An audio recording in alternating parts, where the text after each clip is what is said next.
Je disais que Moshe est l'exemple même du Sud. Pourquoi? Parce que Moshe est l'homme de chesed par excellence, puisqu'il a voué sa vie à ne vivre que pour les autres, comme Rachid le fait remarquer à différents endroits. Et Moshe est l'exemple même du désintéressement, puisqu'il a perdu la gloire, la grandeur, la richesse. Il était un prince en Égypte. Il a tout sacrifié pour les autres. Donc c'est la raison pour laquelle il a reçu la Torah, parce qu'il est l'exemple absolu du désintéressement et du don pour les autres. Donc au départ, le projet était que l'on rentre par le sud. Mais le problème c'est que c'est pas seulement technique. Et c'est même pas seulement un problème de quelles vont être les qualités qui vont nous permettre de rentrer. C'est aussi beaucoup plus profond que ça. Moshe, comme je l'ai expliqué, représente l'homme de la Torah. Et donc l'enjeu est fondamental. Si on dit que l'entrée en Eretz Israël se fait par le biais de Moshe, c'est lui qui rentre à notre tête. Et donc, ce qui veut dire qu'on rentre sous l'emblème de la Torah, il est donc absolument inconcevable et impossible d'imaginer la conquête d'Eretz Israël ou tout simplement l'installation ou la vie en Eretz Israël si la Torah n'est pas le drapeau d'Israël. Vous comprenez tous l'enjeu fondamental qui se cache derrière ce que je suis en train d'expliquer. C'est-à-dire que dans cette paracha, on est en train de voir toute l'histoire juive jusqu'à aujourd'hui, depuis Moshe jusqu'à Herzl, pour prendre un raccourci. Au départ, le projet, et on le comprend, la Torah étant l'âme du peuple juif, la Torah étant la véritable protection et la véritable force qui permet au peuple juif de traverser l'histoire. On a traversé l'histoire sans tank, sans tsahal, sans protection, sans État. On l'a traversé. Il n'y en a pas un qui se lève et qui dise que la Torah n'est pas la seule et unique force d'Israël. Évidemment. Mais d'un autre côté, si on dit qu'on rentre en Eretz Israël grâce à Moshe, grâce au Sud et grâce à la Torah, ça veut dire qu'il n'y a pas de possibilité d'imaginer notre présence en Israël sans la Torah. Donc automatiquement, ceux qui vont d'après cette vision des choses, ça veut dire que ceux qui sont restés coincés quelque part il y a 3500 ans dans un projet qui a changé, ils n'ont pas compris, parce que le projet a changé, à cause de la faute des explorateurs, mais il a changé quand même. Ceux qui sont encore avec cette vision de dire, si Médinat Israël n'est pas un état de Torah, c'est pas celui dont parle la Torah et ne le concerne pas, ceux-là sont restés dans le projet du Sud, ce sont des sudistes encore. Le problème c'est que les sudistes ils sont perdus face aux nordistes. Ce sont des sudistes. Ils sont encore à une étape qui était la première, qui était la bonne. Maintenant, regardez comment, dans un autre endroit de la Torah, comment le verset lui-même va suggérer le problème qu'il y a eu et qui d'une certaine manière a été lui-même est lié à la faute des explorateurs. Regardez, il y a un moment dans le verset où Hachem dit, où Moshe rapporte,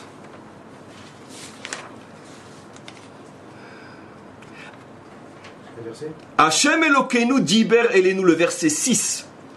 Hachem Elokeinu diber elenu, Bechorev, les morts, Rav lachem shevet ba'ar azeh. Il y a deux fois dans cette paracha où on a l'expression Rav lachem. La première que je vous ai lue, Rav lachem sovet ha'ar azeh. Et Rav lachem shevet ba'ar azeh. Qu'est-ce que dit Rashi? C'est quoi le Rav lachem shevet ba'ar azeh? Israël ne voulait pas quitter le Har Sinaï. On va voir, Rashi explique pourquoi. Et Hachem, Moshe, a dû se mettre en colère et dit « Rav, ça suffit maintenant. Jusqu'à quand vous allez rester là ?» Il y a donc deux fois dans la paracha où on dit Rav lachem, cessez de tourner autour du mont Sinaï, et après, au moment de la punition, 20 ans devant le Har Edom, cessez de tourner devant le Har Edom. Gzera Shava évidente. C'est parce que justement, il y a eu le problème de tourner trop longtemps autour du mont Sinaï, que finalement, il y a eu la faute des explorateurs. À cause de la faute des explorateurs, il y a eu les 40 ans dans le désert, et sur les 40 ans dans le désert, 20 ans autour de Har Seir. Ce qui veut dire que, mes amis, on trouve maintenant, toujours au niveau technique, deux sources à la faute des explorateurs. L'une, la plus mystérieuse de toutes, que j'ai mise en évidence, c'est lié à Esav, et l'autre, qui est plus facile à décrypter, on va commencer par elle, c'est lié au problème qu'il y avait déjà eu sur le mont Sinaï. Rav Lachem, ça suffit de rester sur le mont Sinaï. Rav Lachem, ça suffit de rester sur le mont de Édom, qui est la conséquence. Maintenant, regardez comment Rashi explique le Rav Lachem du Sinaï. Il explique Yesh Midrash Agada, Arbe Gdula Lachem. Vous avez déjà suffisamment pris de grandeur à cet endroit-là. Qu'est-ce que vous voulez de plus? Vous avez Beharazé, Asitem Mishkan, vous avez fait un Mishkan, vous avez fait donc un sanctuaire. Menorah, vous avez fait une Menorah, Vekelim, et vous avez fait d'autres ustensiles. Kibaltem Torah, vous avez reçu la Torah. Dai, nous, allez, avancez, allez vers la terre d'Israël. Les commentaires ouvrent les yeux sur ce Rashi, disent waouh, combien d'anomalies dans ce Rashi. Rashi énumère tout ce qu'on a reçu sur le Har Sinaï. Or, on a reçu la Torah avant le Mishkan. Or, Rashi parle du Mishkan avant la Torah. Première anomalie. Deuxième anomalie dans Rashi, c'est que ou Rashi cite tous les Kélim ou il n'en cite aucun. Pourquoi il cite seulement la Menorah? Il dit Menorah, Vekelim. Mais les autres Kélim, ça inclut aussi la table, ça inclut aussi le Misbéar HaZahav, ça inclut le Misbéar HaHitzon, et ça inclut aussi le Aaron HaKodesh. Et la Kapora, pourquoi il cite que la Menorah? Parce que Rashi fait ici une allusion à notre cours. Nos maîtres disent la Menorah était au sud, la table était au nord. La Menorah représente la Torah. Elle était forcément au sud. Chochma, Arotse le'arkim yadrim. Mais la table qui représente la Malchut, la table c'est la dimension terrestre, automatiquement est au nord, représente David, Moab qui est au nord. Rashi dit, le problème des Juifs qui ne voulaient pas quitter le Har Sinaï, c'est que ils voulaient rester au niveau de la Menorah. Et Hachem leur dit, Rav Lachem, ça suffit. Comme si de tous les Kélim, le seul qui était important pour eux, c'était la Menorah. Alors, la Menorah, c'est Moshe. La Menorah, c'est la Torah. Maintenant, pourquoi Rashi, donc on comprend, j'ai répondu à la deuxième anomalie, pourquoi seulement la Menorah est citée, pour nous montrer que la dimension spirituelle d'Israël à ce moment-là était pratiquement à 90%, les yeux sur la Torah. C'est pas un mal. Le problème, c'est que notre peuple se fonde sur deux jambes, sur deux bras, sur deux yeux, sur deux narines, sur deux lèvres, sur deux oreilles. Où est la Malchut? Banaï, da'aktem le Torati, aval da'aktem le Malchuti, dira Hachem à tous les tzadikim de toutes les générations au moment de ce grand banquet. Il dira, mes enfants, vous vous êtes préoccupés de ma Torah pendant toute l'histoire, mais vous êtes-vous préoccupés de ma Malchut? Quand vous avez vu, quand vous voyez pendant tout le temps de l'exil un juif qui mangeait du porc à Yom Kippour, vous aviez vos tripes qui se remuaient, ça vous faisait mal. Comment c'est possible, un juif qui mange à Yom Kippour? Mais quand vous voyez un juif qui déambulait dans les rues de Paris ou dans les rues de New York ou dans les rues de Miami, ça vous faisait mal au ventre? Non, pourquoi? Il a un chapeau, il a une barbe, Comment se fait-il? Vous avez mal au ventre quand vous voyez un juif qui enfreint la Torah? Pourquoi vous n'avez pas mal au ventre quand vous voyez un juif qui représente le Chorban de ma Malchut, la destruction de ma royauté? Parce que moi j'ai plus de terre, j'ai plus rien. Et je erre comme vous de peuple en peuple. Ça veut dire, pourquoi votre sensibilité, elle est restée, bon, Hachem, c'est bien, c'est extraordinaire, qu'à Dieu ne plaise de contredire cette sensibilité. Mais pourquoi vous n'avez pas mal au ventre?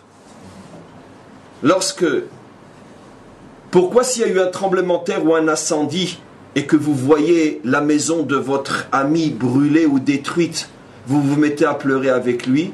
Et pourquoi lorsque vous allez voir ma maison détruite, mon mur, vous envoyez un SMS et dire, ah, c'était super, journée, était au côté à la Jérusalem, c'était une super journée. Mais ma maison aussi, elle est détruite. Pourquoi vous pleurez pas? Da'aktem les Torati, aval da'aktem les Malchuti. Non, Malchuti? Mais non, mais je ne savais pas qu'Hachem aussi il avait besoin de quelque chose. Donc c'est ce que dit Rashi dans le génie du Roi Kodesh, parce que je pense que même Rashi c'est du Roi Kodesh. Rashi dans son génie du Roi Kodesh nous montre que finalement le problème d'Israël, c'est que la table, c'est les Kélim. Le seul Kéli qui est nommé par son nom, c'est la Ménorah. Mais la table qui représente la Malchut, elle n'est pas nommée par son nom. C'est bon, c'est les Kélim. Les Kélim. Un tel. Tu dis un tel sur ton Rav? Non, le Rabbi de Lubavitch. Mais sur les autres Rabbanim. C'est pas ce que je pense, Rabbi Shalom. C'est une manière de parler. Là, c'est pareil. La Ménorah, les autres Kélim. Ils ont montré que quoi? Qu'ils avaient finalement perdu toute sensibilité aux différentes notions essentielles qui composent l'identité juive authentique. Et pour eux, si t'es pas un juif de Torah, t'es pas un juif. La Ménorah était faite à cette époque-là, ils avaient je peux pas aujourd'hui, je peux pas de questions les amis. J'ai prévenu avant que vous veniez, je peux pas aujourd'hui, c'est pas possible parce que je fais un exploit sur le compte de ma santé, je peux pas. Et parce que c'est un cours qui devrait durer 10 cours, 10 heures, 20 heures, et j'essaye vraiment à cause du petit déjeuner de le faire vite. Et donc, quoi qu'il en soit, donc maintenant, on avait une autre anomalie à laquelle on n'a pas rendu question. Comment se fait-il qu'il nomme le Mishkan avant le don de la Torah? Alors, je vais d'abord expliquer un petit peu, et puis après je vais l'affiner. Parce que en vérité, le Mishkan est à la fois quelque chose d'extraordinaire, mais en même temps, la racine de tous les problèmes du monde de la Torah, du monde de la Ménorah, du monde de Moshe. Et j'explique. C'est quoi le Mishkan? Vasuli Mishkan veshachanti betochan. Vous me ferez un lieu dans lequel je peux résider. Ça veut dire un lieu dans lequel finalement on se sent dans un microcosme de paradis, dans un microcosme de monde à venir, dans un microcosme de résurrection. C'est vrai, je pense qu'on a tous fait cette expérience. Quand on est en train d'étudier la Torah, et on est au milieu de 200 ou 300 personnes qui étudient la Torah, et quand on voit des rabbanim et des tzadikim, et qu'on vit dans cette ambiance du matin au soir de Torah, mais est-ce qu'on est vraiment encore sensible au fait que ce monde est une véritable poubelle qui pue tellement qu'on n'arrive même plus à respirer? En souffrance, en abomination, en cruauté, en débauche, Pourquoi? On finit par croire que finalement le monde entier, il est comme notre petite bulle d'air. Et on oublie le monde. On oublie le monde. Le danger du Mishkan, c'est qu'il nous fait vivre dans une bulle artificielle de quelque chose qui ne correspond en rien à la réalité vraie. Évidemment, si tu vis du matin au soir avec des gens qui te disent « Iné, Mashiach ba », tu vas finir par croire que le Mashiach est là. Le problème, c'est que dès que tu ouvres les yeux, tu dis « Mashiach », mais c'est pas possible, Mashiach, c'est Mashiach. Des centaines de milliers de morts partout, des petites filles de 8 ans qui sont violées tous les jours en Afrique, Iné, Mashiach ba », non mais attendez, ça veut dire quoi? Des chrétiens brûlés vifs à Mossoul, crucifiés, personne n'en parle. Ils sont crucifiés maintenant, avec des clous. Personne n'en parle, ça n'intéresse pas les chrétiens eux-mêmes. Pourtant, un juif, ça c'est très intéressant. Bon, on ne va pas continuer à se faire du masque, on n'en peut plus. Des tortures, de la débauche, des filles de 5-6 ans qui sont volées à leurs parents en Amérique du Sud et qui grandissent pour devenir des prostituées. La plupart des prostituées que vous trouvez au Mexique, au Brésil, dans tous ces pays-là, sont des petites filles qu'on a volées à leurs enfants, on ne connaît même pas leurs parents. Donc on a volé leurs parents. Iné, Mashiach ba, non mais attendez, mais arrêtez. Mais évidemment, tu vis dans une bulle d'air. Tu vis dans un Mishkan. Et comme tu vis qu'avec des gens comme toi qui n'ont aucun lien avec la réalité, tu finis par y croire. Et surtout, ce qui est grave, c'est que tu ne fais pas ce qu'on attend de toi. Parce que toi, justement, étant dans le Mishkan, tu es le seul qui peut transformer le monde. Mais le problème, c'est qu'en dehors du Mishkan, il n'y a que des crapules. Dans le Mishkan, il n'y a que des rêveurs. Alors, qui c'est qui change le monde? Torah ou Malchut. Il faut Torah et Malchut. Si tu es un Bahou Yeshiva, va à Gaza. On a besoin de plus de Bahou Yeshiva à Gaza que de soldats qui ne le sont pas. Là-bas, c'est là-bas ta place. Pourquoi? Parce que tu es un Bahou Yeshiva. Mais non, si je suis un Bahou Yeshiva, tu dis, mais non, t'as rien compris. Tu es dans le Mishkan, donc tu peux y être, pour que quand il faut en sortir, tu sois le premier à en sortir. Regardez mes amis, que Dieu me pardonne, et ne surenchirez pas sur ce que je veux dire parce que je vais déjà en dire assez et j'ai pas le temps de m'interrompre. Le grand débat aujourd'hui au niveau de ceux que eux appellent les Gdolé Israël, est-ce que les Bahou Yeshiva vont prendre des vacances ou non? C'est le grand débat. Mon Dieu, mais je ne peux pas pleurer en direct, je ne peux pas. Puis je ne peux pas faire du cinéma. Mais maman, j'ai envie de pleurer. Pendant que nos enfants se font massacrer à Gaza, votre seul problème, c'est de savoir si on prend des vacances ou pas. Mais Ribono Shel Olam, mais sauve-nous d'eux! Ces faussaires, ces falsificateurs. Sauve-nous d'eux! Je peux plus, j'avoue aussi. Alors il y en a qui disent, non, ils ne prendront pas de vacances. J'ai pas envie de les citer, c'est les meilleurs. Mais le simple fait qu'ils ont posé la question, c'est des malades mentaux. Ils devraient avoir honte. Il y en a qui disent, on va réduire les vacances. Il y en a qui disent, non, ils ont besoin de repos. Après tout, ils ont étudié toute l'année. Tu sais qui c'est qui dit très bien, vous ne devriez pas l'accepter dans votre choule. Moi, c'est pas ma... D'accord. C'est pas notre choule. Ok. De tout d'âme Israël. Ok, très bien. Mais c'est l'air. Mais pas se lever quand il rentre. Parce que ça, c'est un scandale. On lui pardonnera jamais une chose pareille. Mais c'est l'air. Non, ça m'engage moi. Mais moi, je m'en fous d'aller au Guéhinom. Je m'en fous d'aller au Guéhinom. Je peux pas fermer ma bouche. D'accord. Donc, ça, tout le débat aujourd'hui des Gdolé Israël, est-ce que les étudiants de Torah prennent des vacances ou non? Mais Ribono Shel Olam. Nos enfants se font déchiqueter. Moi, je me serais attendu à ce qu'ils disent toutes les yeshivot s'en vont au moins à la frontière pour laver le linge, pour préparer à manger, pour les masser lorsqu'ils rentrent parce qu'ils ont le dos brisé, pour les laver. Voilà, on se serait attendu à ça. Non. Donc ça, c'est la Torah de la Ménorah. Ça, c'est la Torah de la Ménorah. Mes amis, maintenant vous allez comprendre une chose extraordinaire. C'est peut-être pas pour rien si le symbole de la destruction du temple, c'est que les Romains, ils ont pris la Ménorah. C'est peut-être pas pour rien. Ils connaissaient pas ce cours. Mais ils ont été inspirés par la Providence. Prenez la Ménorah. C'est elle la responsable de tous les malheurs d'Israël. Ils n'ont rien compris, mes enfants. Ou les rêveurs qui ne bougent pas, ou ceux qui sont engagés, mais qui ne croient pas en ce qu'il faudrait croire. Et donc, où est Israël dans tout ça? Donc, maintenant on comprend. Pourquoi Rashi a parlé des Kélim, du Mishkan avant, alors que dans l'ordre, la Torah est venue avant le Mishkan? Parce que Rashi, justement, nous le montre en disant Ménorah. Le problème de ceux qui vivent avec la lumière de la Torah, c'est qu'ils s'enferment dans un monde artificiel et ils oublient que ce monde dans lequel ils sont n'est même pas la goutte de l'océan d'une poubelle qui pue tellement que s'il n'y a pas quelqu'un qui va y mettre du parfum, on va tous crever. Et personne ne bouge pour y mettre du parfum. Maintenant, mes amis, on va essayer de comprendre le premier lien que j'ai fait. Arséir.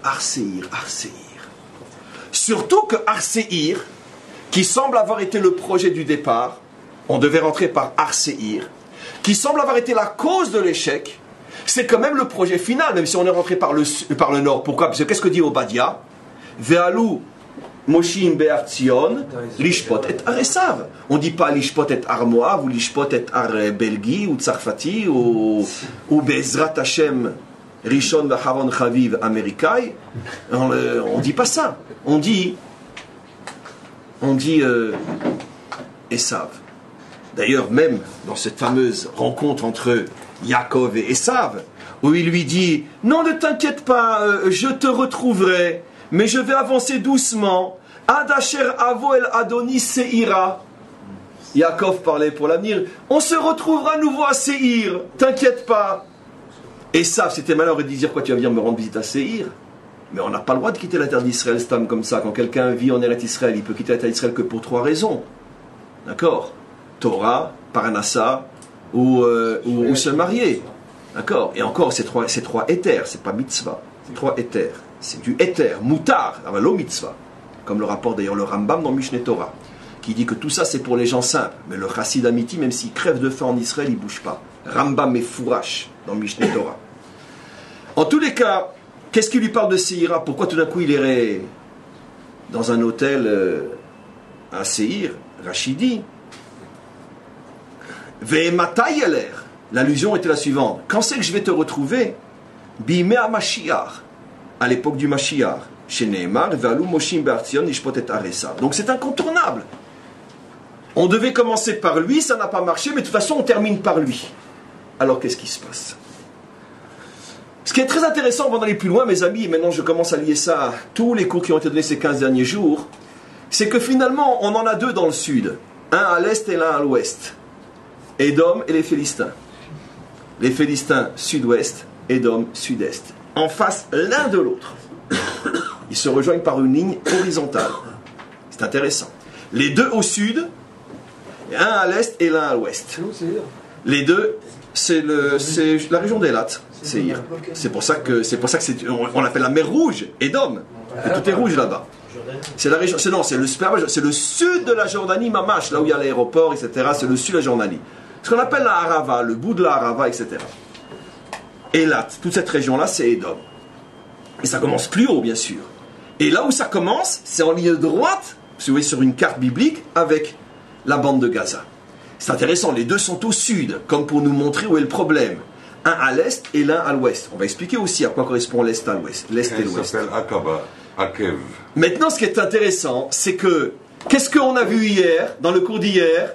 C'est que la destruction du deuxième temple, c'est-à-dire, l'exil de Édom s'est fait en shoot-à-foot, en commun accord, entre les Romains et les Philistins de la bande de Gaza. C'est ce que le prophète Amos a révélé. C'est que quoi? Comme les Palestiniens qui n'habitaient à cette époque-là que sur la bande de Gaza, puisque c'est là-bas que sont les vrais, eux connaissaient le pays par cœur, puisqu'ils sont comme des rats en train de chercher partout sous les tunnels, etc. Et donc ils connaissaient tous les recoins où les Juifs pouvaient se cacher. Les Romains ne connaissaient pas le pays. Alors qu'est-ce qu'ils ont fait? Ils ont pris les Palestiniens et ils leur ont dit, à cette époque c'était déjà des Palestiniens, parce que c'est les Romains qui les ont appelés Palestiniens, c'est pas nous. Donc ils leur ont dit, trouvez tous les Juifs qui se cachent. C'est le cours d'hier. Et les Palestiniens de la bande de Gaza, qu'est-ce qu'ils faisaient? Donc partout où ils savaient qu'il y avait une possibilité de se cacher, eh bien ils déterraient de là-bas les Juifs et ils les donnaient aux Romains. Donc, la destruction de notre nation, qui est le début de l'exil de Édom, s'est faite par une union entre les descendants de Édom, qui sont les Romains, et les Palestiniens de la bande de Gaza. Et comme par hasard, l'histoire les a réunis, autant au niveau du prophète qui l'avait vu des siècles auparavant, dans l'histoire, c'est comme on le sait la raison pour laquelle les Romains, pour récompenser le zèle des Palestiniens, leur ont offert leur nom à ce pays, ils l'ont appelé la Palestine, en échange de tous ces massacres que les Palestiniens avaient déjà commencé à faire avec les Romains et pour les Romains. Et finalement, même au niveau des territoires, ils sont l'un en face de l'autre. Sud-est, sud-ouest. Alors, c'est quoi le problème de Esav? Mes amis, très vite, on revient à un cours que je vous ai déjà donné, que j'ai suggéré aujourd'hui, sur la fameuse Teshuvah des explorateurs. Enfin, pas d'eux, mais de l'armée. L'armée fait Teshuvah, elle dit, on a fauté l'Hachem, on regrette, on veut y aller. Moshe leur dit, non, Hachem n'est pas parmi vous. On a posé, la dernière fois, c'était tout un cours. Mais quoi? Rien ne tient devant la teshuva. Aujourd'hui, j'ai rajouté un élément. Afilu acharei gzardin, im medubar al teshuvat shel sibur. Donc, pourquoi ça n'a pas marché? Regardez ce que dit Rashi. Parce que l'ordonnance était la suivante.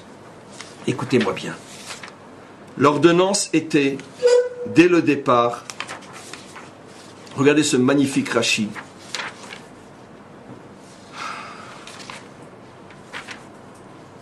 Je m'y perds tellement il y a de références. Re'e, le verset 8. Re'e natati lifnechem et haaretz bo'u urshu et haaretz.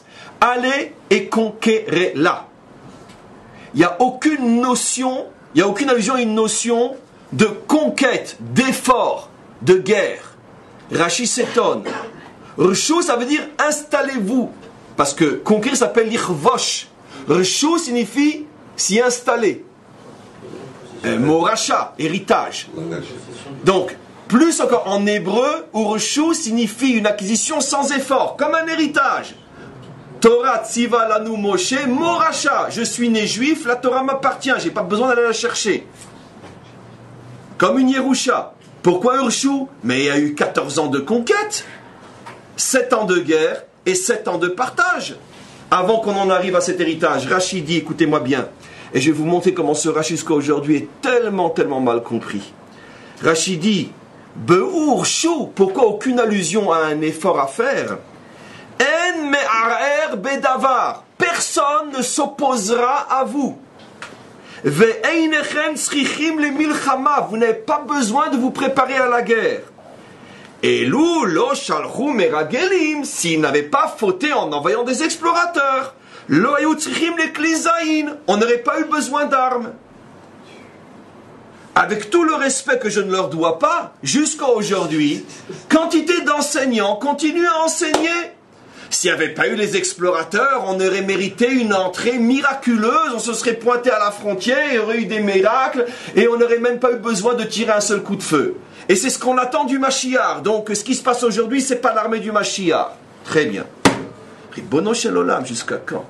Les chrétiens ont falsifié nos textes, les rabbins aussi. La preuve que non. Rashi ne dit pas ça. Rashi dit En me'arer bedavar. Si on parle d'un miracle, j'ai pas besoin de dire ils ne s'opposeront pas à votre entrée. Dis, même s'ils s'opposent, il y aura des miracles qui sont tels que de toute façon, c'est quoi un miracle? La mer, elle s'est opposée à notre traversée? Oui. C'est quoi le miracle? C'est qu'on a dit à la mer, d'accord, ouvre-toi. Donc, il n'y a pas besoin de dire qu'il n'y a pas d'opposition. Dis que quoi? Qu'il y aura des miracles qui vont faire que ils vont mourir. Pourquoi en me'arer? Irour, c'est dans la pensée. J'ai pas besoin d'arriver jusque-là. Lo yatzlichu, ionissim. Il y aura des miracles. Pourquoi? Parce que Rashi ici fait allusion à un autre Rashi, Parshat Lech Lecha. Les Cananéens savaient très bien que cette terre n'est pas à eux, puisque eux-mêmes l'avaient arrachée en génocidant un peuple entier qui était les Shémites qui vivaient à cet endroit-là. Rashi explicite, Ve'aknani az ba'aretz. Les Cananéens sont des Chamites. Leur territoire, c'est l'Afrique. Qu'est-ce qu'ils faisaient chez nous au Proche-Orient? Pays Shémite, donné à Shem. Shem, Ham, Yafet, les 3 enfants de Noach. Mais qu'est-ce qu'ont fait les Cananéens? Ils ont quitté leur territoire, comme Alexandre le Grand, comme tous les conquérants. Et comme, malheureusement pour les Shémites qui vivaient à cet endroit-là, c'était des spirituels, d'accord, qui s'étaient fait spiritualiser avant d'être génocidés par le grand Shem. Shem ne leur parlait que d'amour et d'eau fraîche, d'accord. Dieu est grand et Dieu pourvoir à notre besoin. C'était le grand prêtre de cet endroit-là, dit Rashi. Il s'appelait Malkitsédek. Et comme Shem était un suprême déconnecté, l'exemple même de ce qu'il ne faut pas être, c'est-à-dire un homme suprêmement spirituel, suprêmement moral, un moral de sainteté, le maître d'Abraham, mais complètement déconnecté de la réalité, automatiquement, les habitants de son pays, lorsque les Cananéens sont venus, ils se sont fait déchirer. Et ils leur ont dit peace and love, et puis ils leur ont coupé les doigts. Ils se sont fait déchirer. Mais les Cananéens, eux, ils savaient très bien ce qu'ils venaient de faire il y a seulement 400 ans. Comme les Américains avec les Indiens. D'accord, eux qui nous font tellement de morale. Bien. Donc, ils savaient très bien, 400 ans, c'est pas énorme. Ils savaient très bien qu'ils avaient génocidé hommes, femmes et enfants, des millions de personnes pour s'installer à cet endroit-là. Donc, quand tu es venu et que tu as pris une terre qui ne t'appartient pas, bon, jusqu'à ce que ça s'oublie, tu te sens mal. Le problème, c'est qu'il y avait un seul ordinateur qui fonctionnait à l'époque, c'était celui du peuple juif, ils avaient la Torah, c'était marqué clairement. Parce qu'il n'y avait pas d'autres archives à cette époque-là. Donc ils pouvaient très bien dire, nous les Palestiniens, on a toujours été là, puisqu'il n'y avait pas d'archives. Très bien. Quand les Juifs arrivent, et les Juifs sont des Shémites, des enfants de Shem. Donc, à Canaan, c'est très bien que la promesse faite à Abraham, Isaac et Yaakov, comme le dit Rashi dans l'Ech Lecha, c'est tout simplement le juste retour aux choses. Vous avez volé cette terre aux Shémites, maintenant, des enfants Shémites récupèrent cette terre. Rashi explique dans l'Ech Lecha. Mais le problème c'est que eux, ils savaient la vérité, mais ils ont senti que les Juifs qu'ils avaient en face d'eux n'y croyaient pas vraiment. Ils n'y croyaient pas vraiment. Ils n'étaient pas sûrs de leurs droits. c'est à nous, c'est pas vraiment à nous, c'est à nous. Le problème qu'on vit aujourd'hui. Ils doutaient de leur droit à prendre cette terre. Et on va voir pourquoi, et ça sera le mot de la fin.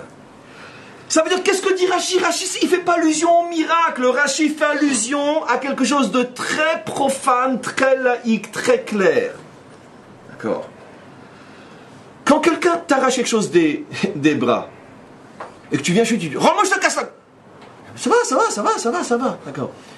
Mais si tu viens chez lui, tu dis, dis-moi, ça va, t'en as plus besoin, je pourrais le récupérer? S'il te voit comme ça, il te dit, mais attends, mais je t'ai rien pris. Et si tu oses lui le prendre, il va appeler la police pour dire que t'es un voleur. Puisque la manière dont tu viens, d'accord, la Judée-Samarie, non, on n'est pas sûr qu'il y avait des Juifs là-bas dans le temps. Non, Jérusalem, je ne connais pas. Gaza, bon, on a déjà été gazé plusieurs fois. Hein, je veux dire, ça veut dire quoi? Mais quand ils voient ça, eux qui sont là depuis aussi 2 ou 3 ou 4 générations, ils disent, mais puisque eux ne sont pas sûrs de leurs droits, pourquoi je vais leur rendre? Rachid dit, si vous étiez pointé à la frontière, vous auriez envoyé un ambassadeur, un diplomate, et vous leur auriez dit, vous avez 3 jours pour déguerpir de là, on vous fait votre fête. Avec toute la force de la certitude que c'est à moi, espèce d'ordure, qu'est-ce que tu fais là? C'est pas des miracles. Mais comme ils sentent que nous-mêmes on n'y croit pas, parce que nous-mêmes on vient d'Égypte, c'est-à-dire traduire en français, on vient de Pologne, on vient du Maroc, on vient de Russie. Et c'est vrai que quand on est venu, moi je suis venu il y a 22 ans, c'est sûr qu'il y a déjà des enfants palestiniens qui sont là depuis 3 générations. C'est vrai. Moi ça fait seulement 22 ans que je suis là, mais ceux de Gaza ça fait peut-être 100 ans qu'ils sont là. Mais ça change rien, puisque eux-mêmes ils l'ont volé aux Juifs, cette terre. Donc c'est le droit du retour. Mais comme moi-même je ne suis pas 100% sûr de mes droits, ils le sentent. Et c'était ça la faute des explorateurs. Les explorateurs ont montré qu'ils n'étaient pas sûrs de leurs droits. Donc la conquête devait se faire avec une telle certitude qu'on n'aurait pas eu besoin d'armes. Parce que la certitude n'a pas besoin de coups de feu. La certitude, c'est le plus fort de tous les canons. Maintenant, pourquoi Hachem n'a pas accepté la teshuva de l'armée des Meragélim? Parce que qu'est-ce que dit le verset? Nous avons fauté, nous sommes prêts à faire la guerre, et qu'est-ce qu'il est dit? Ils ont pris leurs épées. Mais si tu prends ton épée, c'est donc que tu n'as pas fait teshuva. Pourquoi? Parce que le niveau que tu aurais dû avoir, c'est de te pointer à la frontière et de dire, vous avez 48 heures pour déguerpir, sinon gare à vous. Si tu prends ton épée tout de suite, c'est que quelque part, tu donnes du crédit à l'autre. Il faut te battre, ça veut dire qu'il tient. Se battre, ça veut dire que... On négocie, la négociation des armes. Pourquoi toutes les guerres que fait Israël avec le Hamas se soldent tous par un... De plus en plus dramatique cessez-le-feu, comme celui qui nous attend et qui nous pend au bout du nez. Pourquoi? Parce que s'il y a le langage de l'épée, il y aura aussi forcément le langage de la négociation. Ça veut dire que tu te bats, ça veut dire que, sous-entendu, tu acceptes que l'autre, lui aussi, ait le droit de défendre quoi que ce soit. Mais tu ne verras jamais un Israélien, un dirigeant se lever et dire, mais de toute façon ça ne commence pas. Ils n'ont pas à être là. C'est pas à eux. Le premier qui dit ça, il se fait jeter en dehors du pays. C'est pas à eux, ça commence même pas. Au moins le dire. C'est pas à eux. C'est le territoire de Yehuda. Donc en vérité, ils n'avaient pas fait teshuva puisqu'ils sont partis avec des armes. Et c'est pour ça que Moshe leur dit, ça c'est pas une teshuva. Si vous aviez dit Moshe, on va aller jusqu'à la frontière et on va leur donner un ultimatum. Dans 48 heures, vous êtes encore là, on vous rentre dedans. Ah, vous parlez comme des juifs. Ah, dans ce cas-là, vous avez fait teshuva. Hachem sera avec vous. Mais quand ils ont dit, on va y aller avec une épée. D'accord. Hachem dit, vous n'avez pas fait teshuva. Puisque vous venez avec les mêmes arguments que eux, ils sont avec une épée, vous aussi. Mais c'est pas, vous n'êtes pas au même niveau. Ou vous venez avec votre droit de propriétaire. Et eux n'ont que l'épée du voleur. Donc, venez pas à leur niveau. Maintenant, mes amis, pourquoi tout ça c'est lié à Esav? Esav et les Philistins sont tellement liés. 3 de nos enfants l'ont montré en donnant leur vie hier encore. Comment ces ordures d'occidentaux laissent les terroristes transformer leurs institutions, leurs infirmeries en nid de terroristes, etc. Nos 3 enfants qui sont morts hier, ils sont morts de quoi? Ils sont rentrés dans une infirmerie de la UNRWA. UNRWA, haute institution de l'ONU, voilà, dans laquelle on a trouvé des tunnels et dans laquelle 3 de nos enfants se sont fait exploser. C'était miné. Comment une institution de l'ONU minée? Juste ciel, ils ne devaient pas le savoir à mon avis. De même, ils ne devaient pas savoir qu'il y avait des grottes. Parce que ça ne prend que 7 ans pour les faire. 7 ans, ils ont pu ne pas le savoir. Très bien. L'UNRWA, Esav et le Hamas, main dans la main pour détruire Israël. Malheureusement, il a fallu 3 morts encore pour le voir. Parce que les photos qu'on leur a envoyées, comme quoi les missiles, les roquettes sortaient des hôpitaux, ça ne suffisait pas. Sortaient des écoles, ça ne suffisait pas. Non, tant que vous n'avez pas de mort, on n'est pas encore sûr. Ça fait 24 heures que nos 3 enfants sont morts. Vous avez eu une réaction officielle de l'ONU? Je pense qu'ils vont dire que c'est nous qui avons tiré dessus pour pouvoir les accuser. À mon avis, c'est ce qu'ils vont dire. Ou ils le suggéreront. Très bien. Donc, quoi qu'il en soit, on est maintenant quand même drôlement avancé et on terminera, parce qu'il faut absolument qu'on fête aussi le dernier jour, par un petit déjeuner. Quel est le lien avec Esav? Mes amis, le problème avec Esav, c'est parce que dès le départ, Yaakov est le prototype même de celui qui n'est pas sûr de ses droits. Rappelez-vous, on a parlé de l'attitude d'Abraham avec Avimelech. Il s'excuse. L'attitude de Yitzhak avec Avimelech. Tu veux, prends. D'accord, je te laisse. Prends Jérusalem, ma femme, ma belle-mère, qui tu veux. Très bien. Mais quelqu'un pose la question, et Yaakov? Yaakov, j'ai dit, on le réserve pour la fin. Yaakov, c'est avec Esav. Il n'est pas sûr de ses droits. Adoni, il se prosterne. D'accord. Il n'est pas sûr de ses droits. Qu'est-ce qu'il n'est pas sûr de ses droits? Et comme il n'est pas sûr de ses droits, il crée le problème. D'accord. Comme on l'a entendu, comme je l'ai entendu tellement de fois, de non-juifs qui disaient, mais je ne comprends pas. Mais comment vous osez parler de Jérusalem? Si Jérusalem n'est pas à vous, alors à qui c'est? Mais comment vous osez parler de Jérusalem? Vous nous faites honte. Combien même d'hommes, c'est le paradoxe, même d'hommes de l'Église me l'ont dit. Vous nous faites honte. Mais vous imaginez un chrétien dire le Vatican n'est pas à nous? Vous osez dire que Jérusalem n'est pas à nous? C'est incroyable, même eux se rendent compte. Vous n'êtes pas sûr de vos droits. Qu'est-ce que vous voulez de nous? Qu'est-ce que vous voulez de nous? Où on trouve dans la Torah le symbole de douter de ses droits? Yaakov avec Esav, c'est que ça. Et c'est la raison pour laquelle cette clipa, elle est rentrée en nous. Même lorsqu'on est dans nos droits, on doute de nos droits. Mais regardez comment se comporte notre armée. Avec tout ce qu'on fait pour éviter un maximum de dégâts, on est encore à se torturer, à savoir, oui, mais... Jusqu'où? Dans le domaine de la paix, dans le domaine de la guerre. Les accords d'Oslo ont échoué, on le sait tous pourquoi. Des milliers de morts, des milliers de blessés. Tous les refus, jusqu'à 97%, on lui donne, il refuse encore. Mais Israël se pose encore la question, regardez le discours politique entre nous, non mais est-ce qu'on a vraiment tout fait pour? Mais d'où nous vient cette clipa, Ribono shel olam? La clipa de demander pardon à un voyou, elle nous vient d'Abraham. On a expliqué pourquoi. La clipa d'être prêt à donner la Judée-Samarie et Jérusalem nous vient de Yitzhak. La clipa de douter de nos droits nous vient de Yaakov. Voilà ce qu'on a hérité de nos 3 pères, parce qu'on n'a pas hérité que du bien, on a hérité aussi du mal. Le cours a déjà été donné à cause de la faute de Adam Arishon. Comme nos 3 pères sont les 3 réincarnations de Adam Arishon, Nefesh, Ruach, Neshama, chacun a pris un défaut de ce Irvouf Tov Vera dans le Nefesh. Et on n'a pas pris seulement le bon, qui nous permet d'être là jusqu'à aujourd'hui, on a pris aussi le mauvais. Jusqu'à ce qu'on fasse le tikkun, Atem Kruyim Adam, Ve'enu Mota Olam Kruyim Adam.